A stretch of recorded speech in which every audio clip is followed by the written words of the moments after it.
Hello everybody, what's going on? G-Money here with episode 3 of Weapon Reviews. I do apologize for the delay in episode 3. I was having asbestos removed from my house. If you don't know what asbestos is, it's basically this cancer-inducing dust.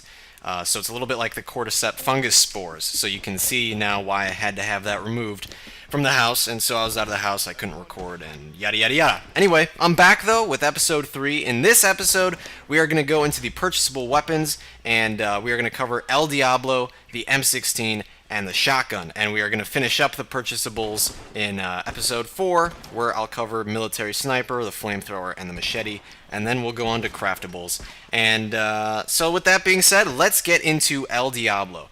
Now, this is an interesting weapon. I was actually very skeptical of trying this weapon. For the first few weeks I had the game, I didn't even think about using it. I don't know why. I just figured it wouldn't be as powerful because it was like a handgun or something. But upon trying it out, I actually really liked it. We went in and we tested the damage that this thing does, and it's actually pretty powerful. It does about like 62 points of damage with a shot to the body, which is basically a little bit more than 3 bars of health. And if you hit someone in the head, it's a one-hit kill. So it's actually a more powerful version of the hunting rifle, basically. And the great thing about it is that it can not only be used at long range with the scope on it, but you can aim it without going down the scope. So you can use it as like a magnum as well, kind of like the revolver.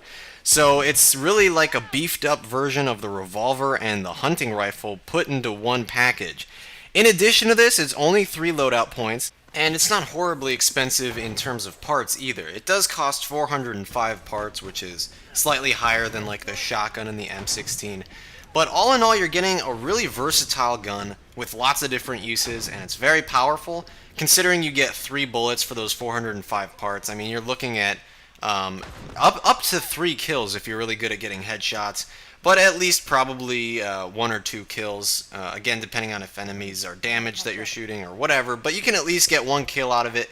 And again, you can get those kills in pretty much any kind of scenario. At medium range, close range, long range, you can do it all with El Diablo. So what I like about El Diablo is it only costs 3 loadout points, it's good for close, medium, and long range, and it's just plain powerful. The only downside I can really find with El Diablo is you only get 3 shots, and it's fairly easy to miss, I guess, but no more easy to miss than any of the other guns. So I don't really have any problems with El Diablo. It definitely comes recommended. And now on to the M16, which is pretty much exactly what I expected it to be when we went in and tested the damage. The M16 is basically just an automatic version of the 9mm pistol. Like, that's exactly what it is. It does the exact same amount of damage as the 9mm pistol. It does 1 bar of damage to the body and 3 bars of damage to the head. So in terms of damage, it's alright. You get 10 bullets every time you purchase the M16, so that's enough for 2-3 kills, depending on how good you are with your headshots and whatnot. One thing to keep in mind, though, this is just from my personal use with the weapon. It's pretty easy to run out of ammo quickly with this weapon, and it's pretty easy to miss your targets. Just be careful when you're using it to aim your shots carefully, because you can very easily waste the 350 parts that it costs to purchase this weapon. The good thing about the M16 is that it's good in a lot of different situations. You can use it close to medium range, kind of, and on any map, really. This gun is good on any map. There are parts of every map where this gun can be used very effectively. The only problem I really have with the M16 is that there's no one scenario where this thing is going to really save your ass. Like, especially if you have a semi-auto rifle or a revolver. The M16 isn't going to be like that much more effective. Because even though I said the M16 is good in a lot of different situations, it's not spectacular in any one situation. Like, if you take the shotgun, for example, that's obviously a gun that is perfect for short-range scenarios where you're in a tight space, when you're locked in a room with somebody. And it's pretty much a guaranteed kill in those kinds of situations. The M16 isn't a guaranteed kill in really any situation, and that's the only problem I really have with it, is even though it's versatile, even though it's great in many situations, it doesn't have any specialty, really, I feel like. So what I'm going to say is the M16 is considerable. And that's actually kind of strange because the M16 is a really great weapon. The only reason why I'm not recommending it in every situation is because obviously it costs 3 loadout points, which could be used effectively for other perks or other weapons or whatever. And it costs 350 parts, which is fairly expensive. So I really do recommend trying out the M16 because it is a good weapon. I just don't know that it's worth purchasing for every player. Depending on your play style, though, this might be a great addition to one of your classes. So what do I like about the M16? It's very versatile. It's the only automatic weapon in the game.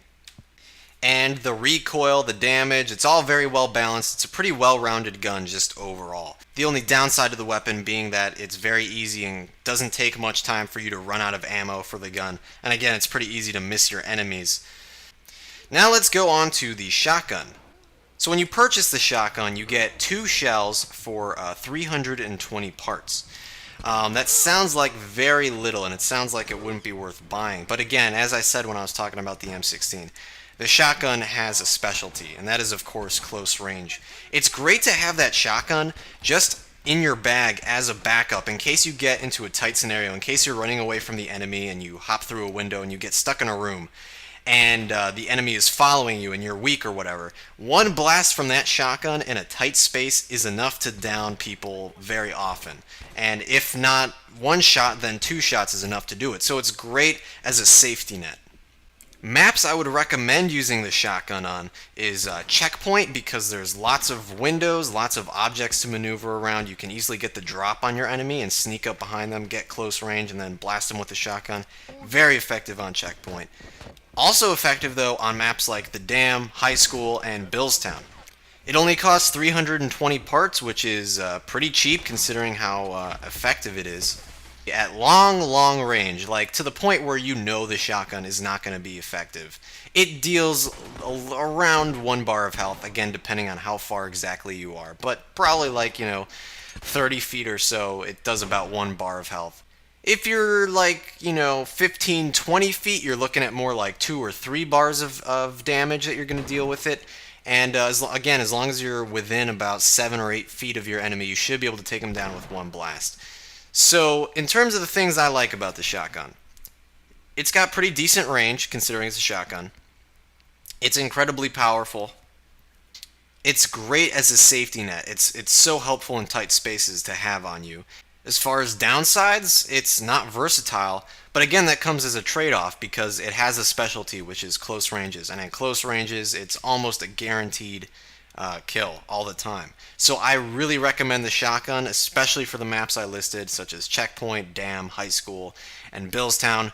It's a great weapon. It's great as a purchasable, and that's really what purchasables are for. Purchasables are there to serve very specific needs, and that's what the shotgun does beautifully.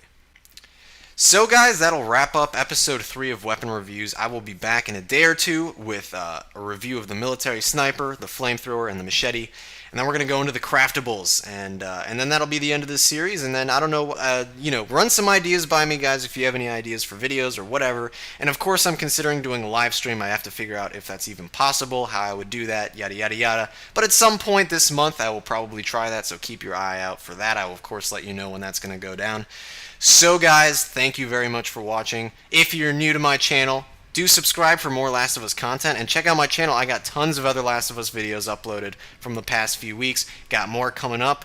And guys, if you enjoyed the video, help me out by clicking like. Let me know what you think in the comments. Give me video ideas, whatever. Just give me feedback, and yeah, that's it, guys. Thanks for watching. I will talk to you guys in the comments.